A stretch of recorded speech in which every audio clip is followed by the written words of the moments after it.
This is an Apostrophe podcast production. You're soaking in it.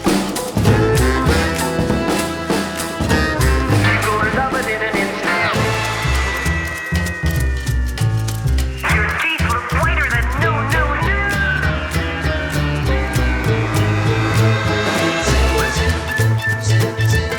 You're not you when you're hungry.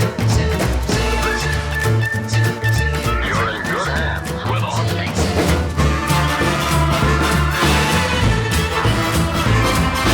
You're Under the Influence with Terry O'Reilly.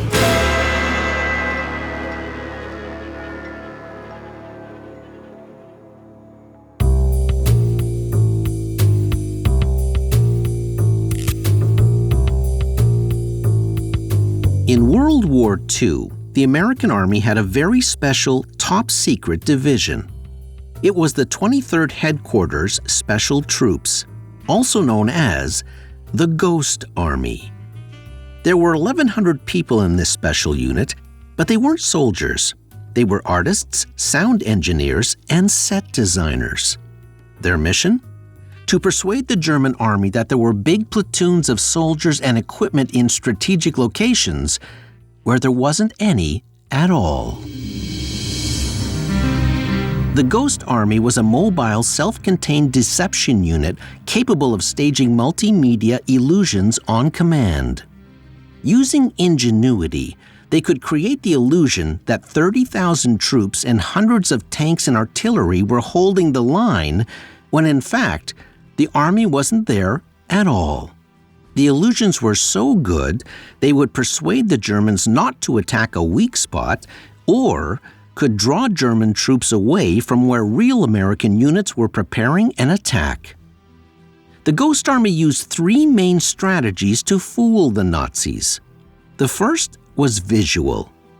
Artists, architects, and designers created inflatable tanks, cannons, trucks, and aircraft. They would look incredibly authentic from a distance, and the Ghost Army could set up hundreds of phantom tanks very quickly. The second tactic was to use sound. Using giant speakers that could be heard for 15 miles or 24 kilometers, they would blast sound effect recordings of tank brigades moving up a hill, or the sounds of thousands of soldiers arriving and setting up camp. The third tactic was radio.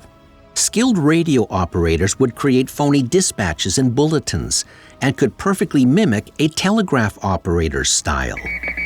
It was performance art of the highest level. Occasionally, the inflatable tanks also created amusing moments. One night, a corporal was on guard duty when two Frenchmen on bicycles accidentally wandered past the perimeter. Their eyes nearly bugged out of their heads as they watched four GIs pick up what looked like a 40-ton Sherman tank and turn it around by hand. The corporal just looked at the Frenchmen and said, "American soldiers are very strong." The Ghost Army was unique. They were so effective that German records show that the deceptions were taken hook, line, and sinker. The Ghost Army was so top secret that its existence wasn't made public until 1996. Using only imagination and creativity, this small group saved lives and had a surprising influence on the outcome of the war.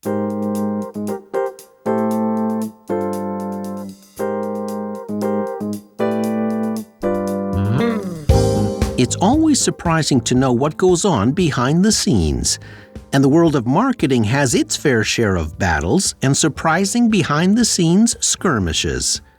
In a business where campaigns are so carefully planned and millions of dollars are spent, it's surprising how many things can still go wrong, how many advertisers still make ridiculous requests, how arch enemies try so hard to one-up each other and fail, and how great ideas can be shot down for the strangest reasons. You're Under the Influence.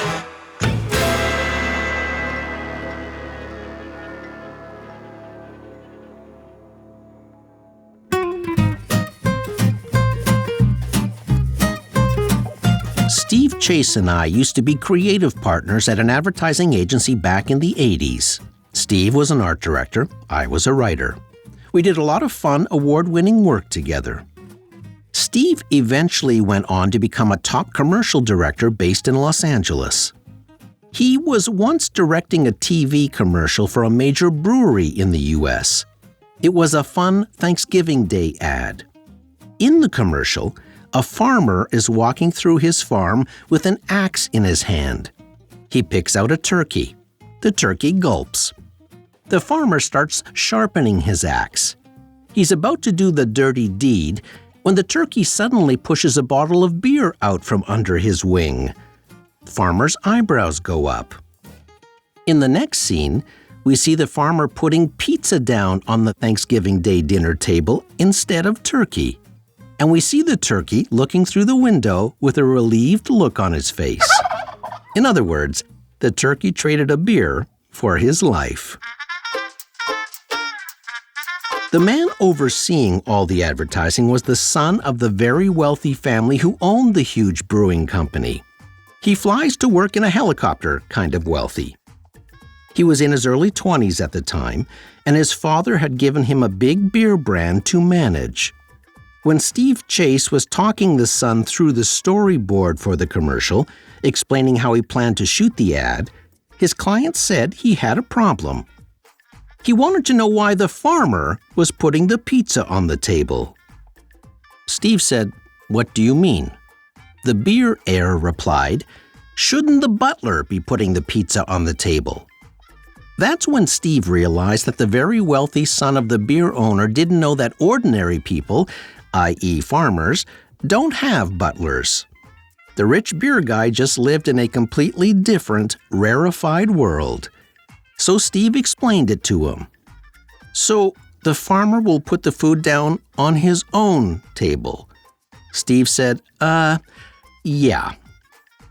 True story.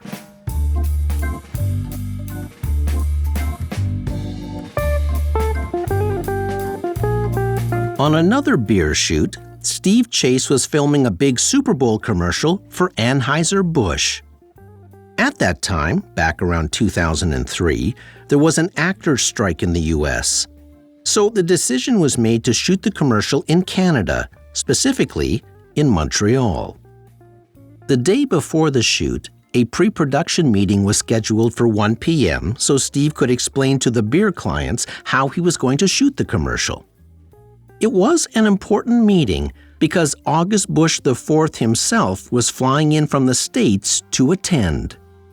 Steve's producer called him that morning and said, "Bring your passport to the meeting." Steve said, "What?" "Bring your passport." Just before 1 p.m., Steve got into a car with his passport and was driven to the meeting. He soon realized the meeting was being held at the airport. As it turned out, August Busch IV had flown in on his private jet, but he wasn't getting out of the plane for the meeting. The reason? He was not allowed to actually step foot outside the continental U.S. for security reasons, fear of kidnappings, ransoms, etc. It was a company edict. So Steve and his team had to go through security, then through U.S. Customs, then get on a bus, then get driven out to the tarmac where the private jet was idling. Everybody climbed the stairs to the jet, had a 15-minute meeting with August Busch IV. Then Steve and company had to climb back down the stairs, get back on the bus, be driven back to the terminal, and had to go back through customs again to re-enter Canada. When the Canadian customs officials asked Steve how long he'd been away, he said, 15 minutes. Only in advertising.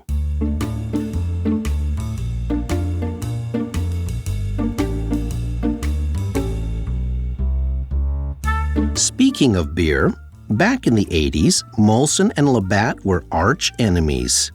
As anyone who has worked on beer advertising knows, breweries take that rivalry very, very seriously. Secrecy is paramount. As it happened, both breweries were preparing their big summer TV campaigns, the biggest of the year, Summertime is beer time. In order to maintain the utmost secrecy, they both opted to shoot their commercials outside of Canada. Unbeknownst to them, they had both opted to shoot their commercials in Australia and ended up shooting on the same beach at the same time. Comedy gold.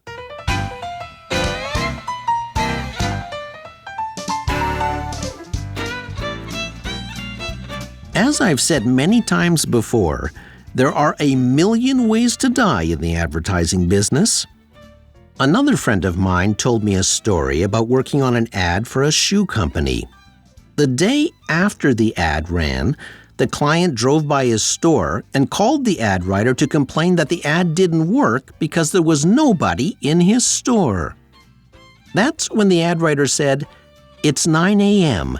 Your store doesn't open until 10. Creative director Ron Tite told me a funny story about doing work for Red Lobster. The clients flew up to Toronto from Miami for the meeting. The ad agency was presenting ideas for Red Lobster's upcoming promotions. One of the ad executives walked up to a whiteboard to start listing the promotions. The first one up was for a bottomless bucket of crab. But on the board she wrote, "Bottomless bucket of crap." Then, without realizing her mistake, she turned around to face the clients and immediately detected a change of temperature in the room.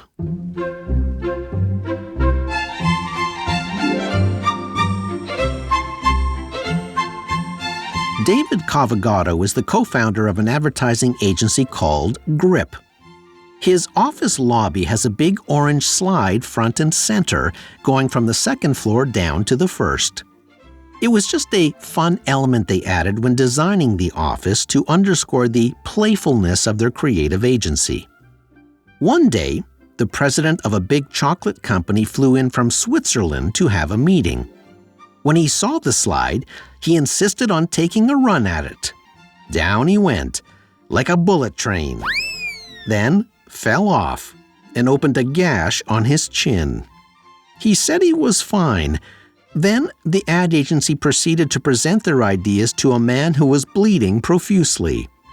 They went through an almost entire box of Kleenex in the boardroom, hoping to stem the flow. For 2 full hours. Which reminds me of a very funny but painful story about cat litter.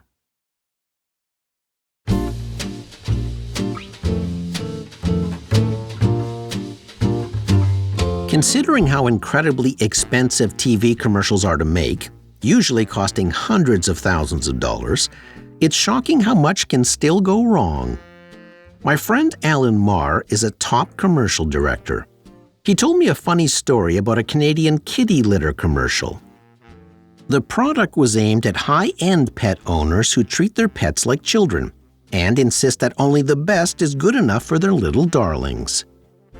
So the ad agency came up with a cute commercial idea titled The Cat Lady. The commercial showed a lovable old lady sitting in her living room talking to, what you're led to believe, are her children. She refers to them each by name, tells them to politely share their food and not to talk with their mouths full. But when the camera pulls back, we realize she is talking to a room full of adorable cats and kittens.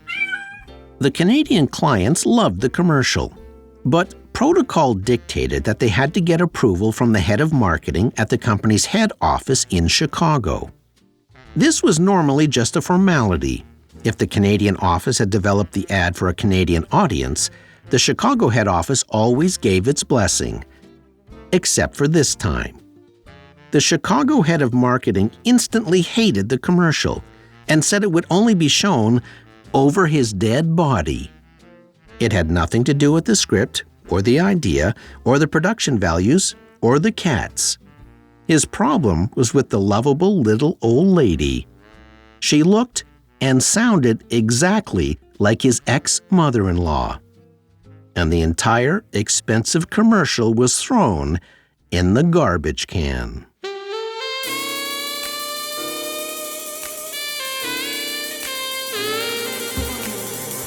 You have some of the strangest conversations in the advertising business. My friend Andrew Simon was working on a TV commercial for a new baked potato snack food called Spuds, S-P-U-D-Z. His idea was to have Mr. Potato Head come home only to discover Mrs. Potato Head in bed with a bag of Spuds. A very funny concept.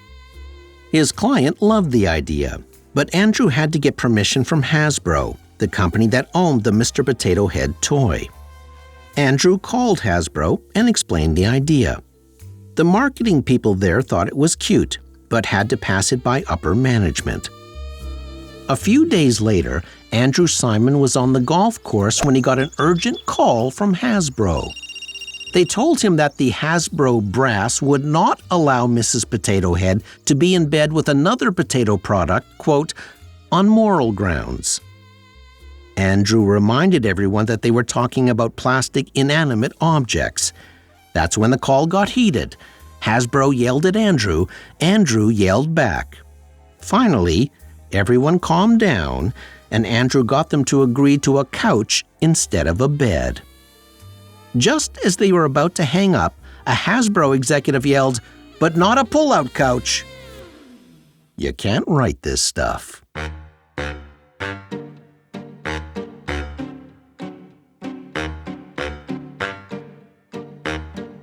Years ago, I was asked to direct a radio campaign for Moosehead Beer.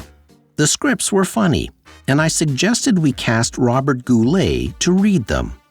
I had heard Goulet do a commercial for The Simpsons, and his baritone was funny. Mr. Robert Goulet reads from The Writings of Bart, the collected after-school blackboard writings of young Bart Simpson. Mr. Goulet. I will not trade pants with others. I will not do that thing with my tongue. I will not Xerox my butt. A burp is not an answer. I will not pledge allegiance to Bart. I will not eat things for money. I will not bring sheep to class. So we sent the scripts to Goulet, and he said he was interested. Except there was one problem. The key line in the campaign was, "Their brownie sucked, but the beer was great." And Goulet said he refused to say the word sucked. He said it was rude. Because that line was critical to the campaign, I arranged a phone call with Robert Goulet to try and talk him into saying the word. When Goulet got on the phone, I did my best to explain to him that the word sucked no longer had a sexual connotation to it. That, in today's parlance, it just meant something that wasn't good, something that was low quality. Goulet wasn't buying it. I maintained the word was completely innocuous. He maintained it was offensive. I countered with a long dissertation on the way old-school words take on different meanings over time. And in the middle of my rant, I had this out-of-body moment. I realized I was on the phone, talking to Robert Goulet, trying to convince him to say the word sucked. And I was projecting ahead to that moment I got home later when my wife would ask, "How was your day?" That moment. I wasn't able to convince Robert Goulet to say sucked on that phone call, so the ad agency decided not to hire him and went with Eugene Levy instead. Goulet threatened to sue us. Only in advertising.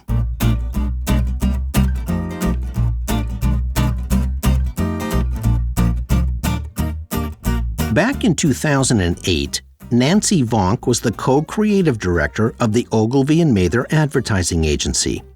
One of their accounts was Shreddies. Kraft, the company that owned Shreddies, was just about to give up on the brand. There was never anything new to say about Shreddies. It just couldn't compete with other more fun cereals. Canadians had all but forgotten about Shreddies. But Nancy's team came up with a very funny idea. They decided to put their tongues firmly in cheek and make up some news by saying, "Introducing new Diamond Shreddies." They created a big multimedia campaign earnestly promoting the new and exciting Diamond Shreddies. Of course, In reality, new diamond shreddies were just the square shreddies turned on their corners to look like a diamond shape. It was all just a good-natured wink, a funny idea for a brand that never had anything new to say. New diamond shreddies packages were created. They even created hilarious combo packs, half square, half diamond. The ad agency created commercials of people comparing the old square shreddies with the new diamond shreddies. Which one did you prefer, first of all? The first one. The first one? It had more flavor. Okay. That's interesting, because the first one was the diamond. The diamond one felt more crunchy. It's better shreddies. It became a huge success. The ads won awards, television and radio shows did stories on diamond shreddies. It even made the cover of Maclean's magazine. The best part? Sales shot up 18%. Kraft shared the case study with their global organization as a bold new model to emulate. Then, the ad agency had another good idea. They wanted to create Neil Diamond shreddies. Now, Neil Diamond didn't do ads as a rule. He didn't need to. But Nancy Vonk and her team took a chance and sent Neil a mock-up of a Neil Diamond shreddies box. He loved it, thought it was hysterical. Not only that, Neil offered to include a link on the package to a recording of Sweet Caroline that he had performed in Canada but had never been released. It was a dream come true. Agency loved it, Kraft loved it, Neil Diamond loved it. Then, disaster. A research person threw on the brakes and insisted on doing one more last-minute round of focus groups to make sure they weren't, quote, hurting the brand. In those focus groups, a quarter of the people said they didn't like the campaign. They said there was no real difference between the square shreddies and the new diamond shreddies. They said the campaign insulted their intelligence. What was Shreddies trying to pull? They simply didn't get the joke. The simple, very funny joke. It was death by research. And the entire brilliant Diamond Shreddies campaign screeched to a halt and was never seen again.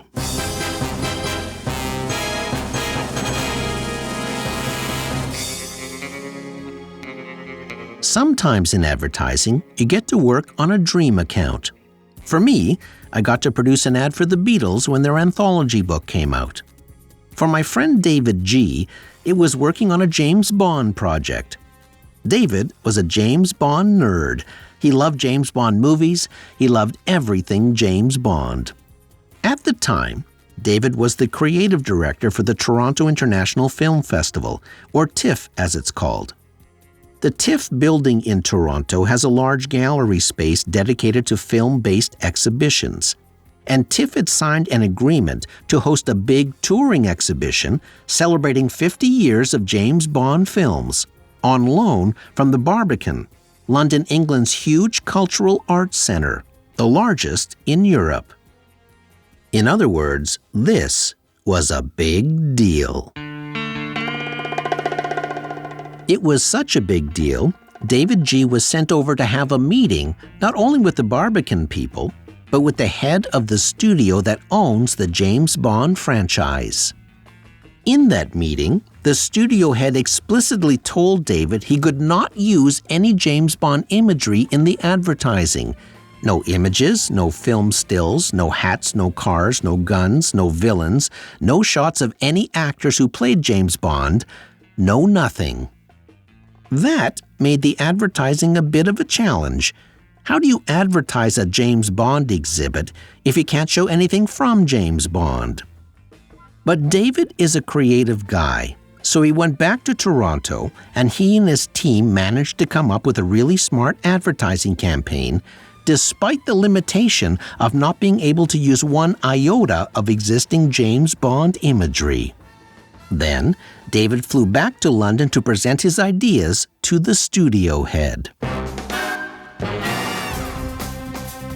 He began the meeting by saying what an honor it was, both professionally and personally, to be working on a James Bond project.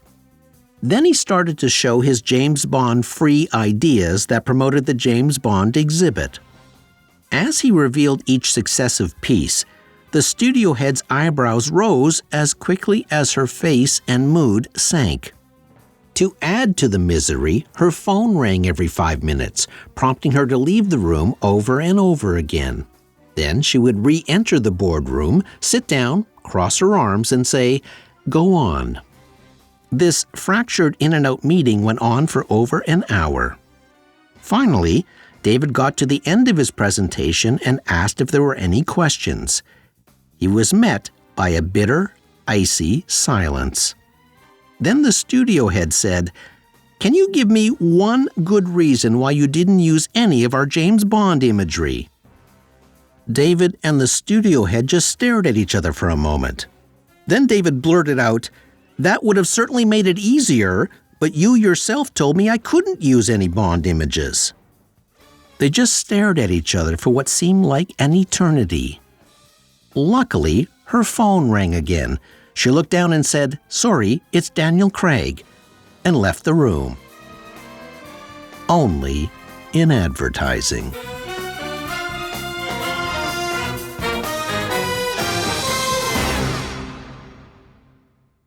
When I reached out to my advertising colleagues and asked them to send me their most outrageous stories, I was inundated with so many good ones. I could probably do a series of episodes on this amusing topic, and I still couldn't fit them all in.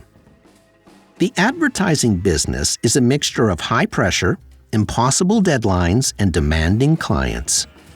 It's a business where millions of dollars are thrown around, and one share point can mean the difference between success and being fired. As you can see, so much can still go wrong. And you can also see the power that clients wield over their advertising agencies. But in the trenches of marketing, there are some very smart, highly creative people who have battle scars, but they can still laugh at it all at the end of the day. And that's the key to every high-stress career. You take the work seriously, but not yourself when you're under the influence. I'm Terry O'Reilly.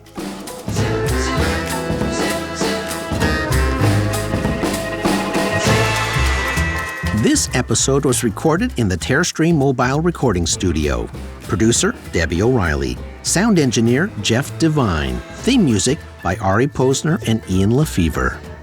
If you enjoyed this episode, you might also like To Bleep or Not to Bleep, Vulgar Trademarks, Season 8, Episode 20.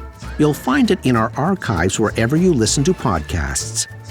If you'd like to be the first to know the latest Under the Influence news, get insider peeks at upcoming episodes and events, subscribe to our newsletter at apostrophepodcasts.ca. See you next week. Fun fact: Neil Diamond sang in his high school glee club with Barbra Streisand 20 years before they recorded You Don't Send Me Flowers Anymore in 1978.